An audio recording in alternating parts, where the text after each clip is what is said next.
30 minute का बाष्प स्नान घटाएगा उच्च रक्तचाप। एक खबर प्रकाशित हुई, मेरे पास खबर है, लंदन से है। लंदन में शोध हुए, जिनको बीपी ज़्यादा रहता था उनको लगभग आधा घंटे स्टीम बाथ अलग है, सोना बाथ अलग है, इसको दिया गया। तो उसके बाद में जो सिस्टोलिक था बीपी वो लगभग 10 पॉइंट कम हुआ। 140 था तो 130 हो गया, 130 था 120 हो गया, और उसी प्रकार से डायस्टोलिक था वो भी 10 पॉइंट नीचे आया।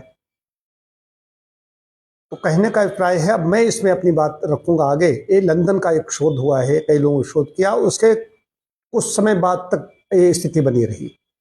तो अब इसमें मुख्य चीज क्या है, मैं नेचुरोपैथ हूं, मैं जानता हूं हमारे यहाँ स्वेदन कम किया जाता है। तो स्वेदन किस तरीके से बीपी को कम कर देता है।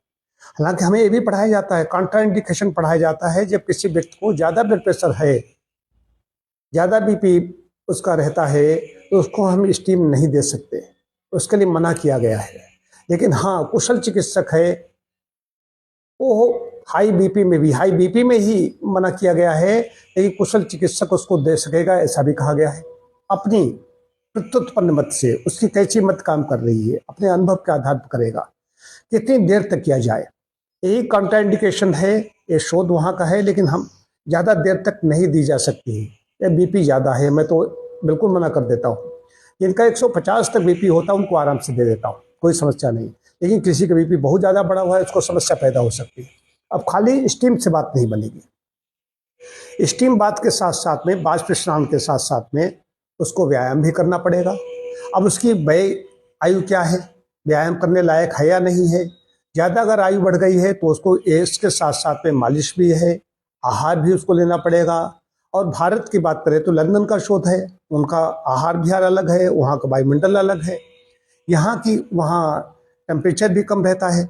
भारत की बात अगर हम करते हैं कि इस समय, जिससे कि गर्मियों में हमारे पास कुछ केस ऐसे आते थे जिनका बीपी चिकित्सा से कम हो गया, कुछ वायुमंडल की जो गर्मी थी उससे कम हो गया।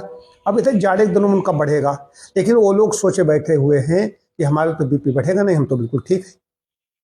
भारत में ये लोगों को पता ही नहीं है कि सडन उनको कार्डियक अरेस्ट हुआ या स्ट्रोक हुआ, कहीं लकवा हो गया, पैरालाइज हो गए, तो इसीलिए हो जाते हैं कि उनका बीपी बढ़ा हुआ रहता है, लोग पता नहीं।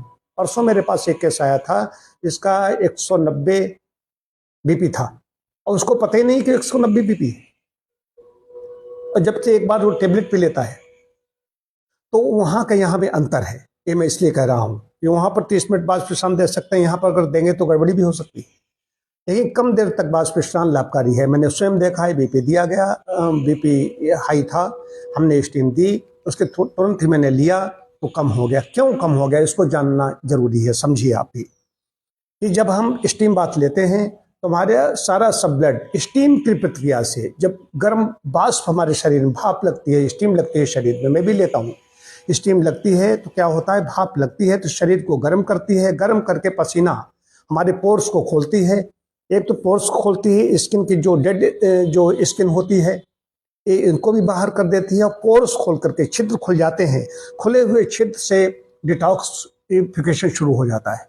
लेकिन डिटॉक्सिफिकेशन ये रक्त वाहिकाओं का नहीं हो रहा है, ये स्किन खो रहा है, समझने की बात है। ये न समझे कि अंदर से हार्ट उनका सब पर डिटॉक्स हो गया, ऐसा नहीं हो रहा है।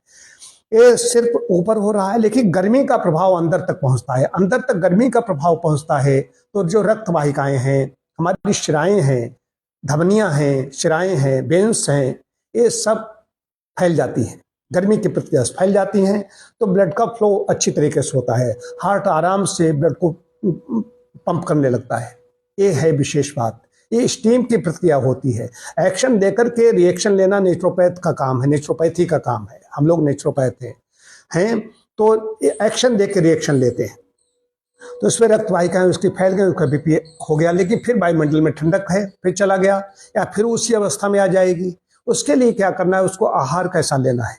जो सैचुरेटेड फैट है बिल्कुल बंद कर देनी है, नमक ज़्यादा जा रहा है, बंद कर देना है।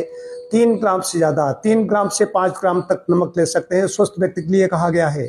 नमक ज़्यादा जाएगा बीपी बढ़ेगा, फैट ज़्यादा जाएगी बीपी बढ़ेगा, वजन ज़्यादा है तो बीपी नहीं कम होगा। तो वो सारी पूरा वजन भी कम करना है, आहार भी अपना ठीक रखना है। आहार में क्या लिया जाए, कैसे कितना क्या ले जाए, बड़ा विषय है बड़ा विषय। लेकिन चूंकि बीपी की बात है, ये खबर मेरे पास है, इसलिए मैं बता रहा हूँ। कई बार वहाँ का शोध किया गया, यहाँ पर लोग अप्लाई करना शुरू कर देते हैं, उससे उनको नुकसान हो जाता है। तो कोई भी काम किया जाएगा चिकित्सक की देख रेख में किया जाएगा। ये घर में वैसे भी कोई नहीं ले सकता। कुछ लोग हैं जिम में जाकर ले लेते हैं, तो वहाँ पर उनको पता नहीं होता है, या कुछ लोग होते हैं होटल में जाते हैं ले लेते हैं जाकर के। कुछ लोगों ने अपने घर में भी व्यवस्था कर रखी है। मैं नोएडा में ऐसे लोगों को जानता हूँ जो अपने घर में व्यवस्था कर रखी है। तो अति नहीं करनी है। अगर उनको संवेदन करना ही है, वायुमंडल में ठंडक हो गई है, बीपी अपना देखें, बीपी बहुत ज़्यादा है तो चिकित्सक की राय जरूर ले लें अपने घर में स्टीम लेने से पहले, नहीं तो नुकसान हो सकता है। क्योंकि प्राथमिक चिकित्सा में कांट्रा इंडिकेशन पढ़ाए जाते हैं कि इनको इस रोग में यह चिकित्सा नहीं देनी है। एक और साथ साथ में बीपी अगर है उसको खाली स्टीम बाद से घटा लेंगे तो ऐसा नहीं हो सकता। उसमें अपना आहार, व्यायाम, ध्यान सब कुछ ठीक करना पड़ेगा, तब बीपी कम होगा। सिर्फ स्टीम बात से बीपी नहीं कम हो जाएगा।